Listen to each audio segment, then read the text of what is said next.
సాయి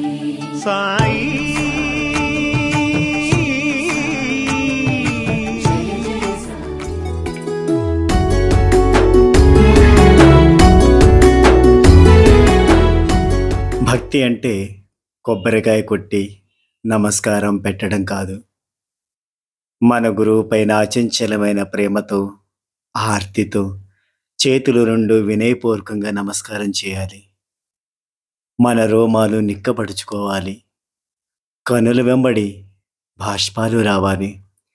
పెదవులు వణుకుతూ ఆయన నామాన్ని ఉచ్చరిస్తూ తన్మయంలో ఆయన తనువుని నఖశిఖ పర్యంతము మన చేతులతో స్పృశించాలి.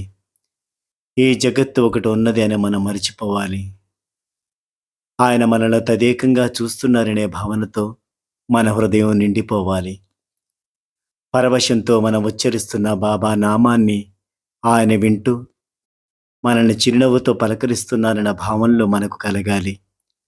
ఎవరికైతే ఇలాంటి ప్రేమతో కూడిన స్పందనలు కలుగుతాయో వారిలో స్వచ్ఛమైన భక్తి ఉదయించిందనడానికి నిదర్శనం. సాయినాథ ప్రభు బ్రువరావా, జగన్నాథ శ్రీ కరుణామయ. సాయినాథ ప్రభు బ్రువరావా, జగన్నాథ శ్రీ కరుణామయ. ఓం సాయి శ్రీ సాయి జయ జయ సాయి. ఓం సాయి. ప్రతిరోజు బాబా ఆయన ప్రేమతో పాటు మనకి ఏదో పరీక్షలు పెడుతూనే ఉంటారు. వాటిని నెగ్గుకుంటూ తట్టుకుంటూ మనం జీవనాన్ని సాగిస్తున్నాము. ఇక మనకి ఈ కీర్తి ప్రతిష్టల కోసం, గౌరవాల కోసం ప్రాకులాడే సమయం ఎలా ఉంటుంది? దానికి ఆయన మనకు సమయాన్ని ఇవ్వరు. ప్రతి ఒక్కరూ ఆయన సచిత్రను శ్రద్ధగా పాలన చేస్తున్నారు అంటే మనకు బాబా పదే పదే గుర్తు చేస్తున్నారు అని. ఈ సందర్భంగా బాబా పలికిన అమృత పలుకుల్ని ఇప్పుడు విందాం.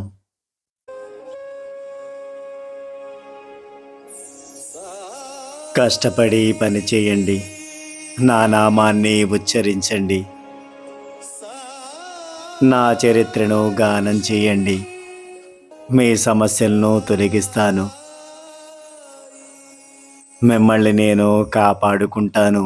బాబా శరణం, సాయినాథ శరణం, సాయిబాబా శరణం. మన నమ్మక విశ్వాసాలే మనల్ని బాబాకి మరింత దగ్గర చేస్తాయని ఆశిద్దాము.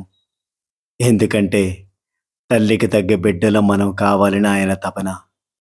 అందుకే సాయి భక్తులంతా పొగడతలకు ముఖస్థుతులకి లొంగకుండా సాయి పాదాల చెంతకు చేరేలా సాయిని స్తుతిద్దాం. జై సాయిరాం.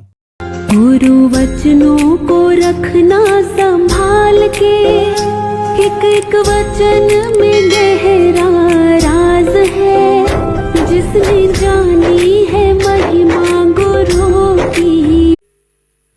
शिरोडे माझे पंढरपूर, साई बाबा रे मावो रे, बाबा रे मावो, साई बाबा रे मावो रे. शुद्ध भक्त चंद्रभागा, भाव कुंडल को जागा, कुंडल को जागा, भाव कुंडल को जागा.